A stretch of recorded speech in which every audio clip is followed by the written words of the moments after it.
Montpellier est aujourd'hui la septième ville de France.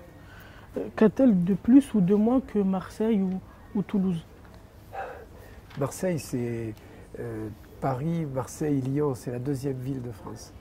Marseille, moi, c'est ma ville sœur. On nous a mariés avec Toulouse, qui est la quatrième ville. Ok, d'accord, c'est la loi qui l'a décidé. Mais moi, je me sens plus près de Marseille. J'étais encore il y a 3 semaines à Marseille. Mon épouse est à Marseille aujourd'hui. J'ai de la famille à Marseille. Ma grande-tante travaillait avec l'ancien maire, Gaston Defferre. Voilà, j'aime beaucoup Marseille. C'est une magnifique ville. C'est un amphithéâtre posé sur la mer, Marseille, qui est là depuis l'Antiquité. C'est une splendeur, Marseille. Voilà, donc si j'avais à me marier avec une ville, ce serait avec Marseille. Vous avez annoncé hier un futur jumelage avec la ville de Manchester. Ouais. Pourquoi et qu'est-ce que vous attendez de ce jumelage? Alors ça, c'est une nouvelle formidable.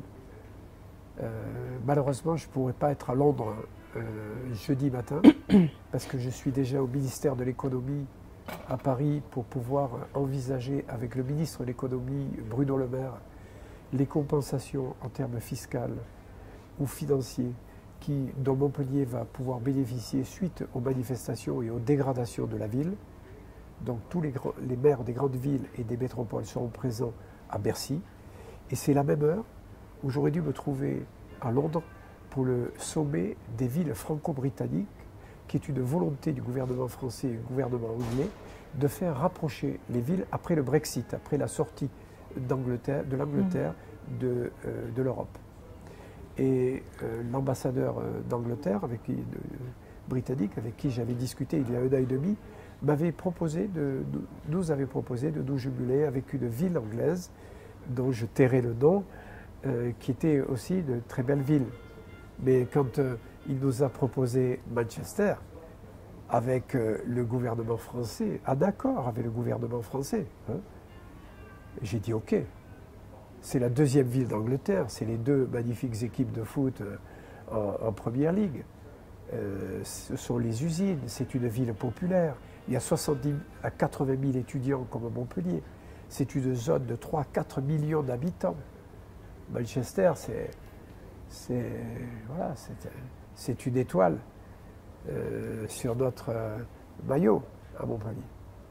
Comme nous avons pu avoir notre jumelage avec la ville russe d'Obninsk, qui est la ville où se trouve la cité de l'espace et dans laquelle Thomas Pesquet s'est entraîné avant de partir sur Soyouz dans l'espace, comme nous avons fait avec la ville de Palerme, qui est une ville fantastique de la Méditerranée. Le mandat qui vient de s'écouler nous aura permis de nous jumeler avec 3 villes exceptionnelles, Obninsk, Palerme et Manchester. Franchement, on ne peut pas faire mieux. Pas faire mieux. Est-ce qu'on attend d'autres jumelages avec d'autres villes? Oui, les jumelages n'ont d'intérêt que s'ils débouchent sur des accords. En fait, les jumelages sont utiles s'ils sont utiles aux citoyens de Montpellier et aux citoyens de Manchester.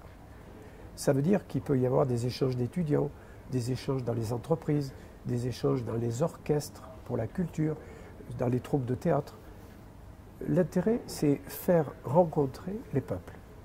Et aujourd'hui, c'est très simple, parce qu'on revient toujours à la révolution industrielle numérique. Avec un clic, quand j'appuie sur mon Twitter, j'envoie un message au maire de Palerme, au maire de Chengdu en Chine, mais aussi au maire de Montpellier avec un seul L, dans le Vermont aux États-Unis, et au maire de France. Donc ça va très vite. Je crois que le monde a changé de façon de faire. Aujourd'hui, les États perdent un peu de vitesse et ce sont les villes et les métropoles qui parlent ensemble à la surface du globe.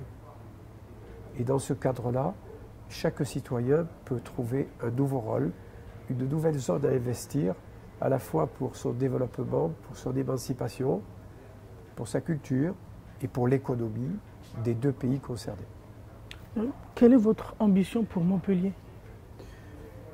Mon ambition pour Montpellier, c'est de faire de Montpellier et de garder à Montpellier le qualificatif qu'elle a depuis le Moyen-Âge et qu'elle doit conserver par-dessus tout, c'est-à-dire d'être une ville libre. Il y a tellement de peuples à la surface de la Terre qui sont tenus en captivité que Montpellier doit afficher haut et fort sa liberté.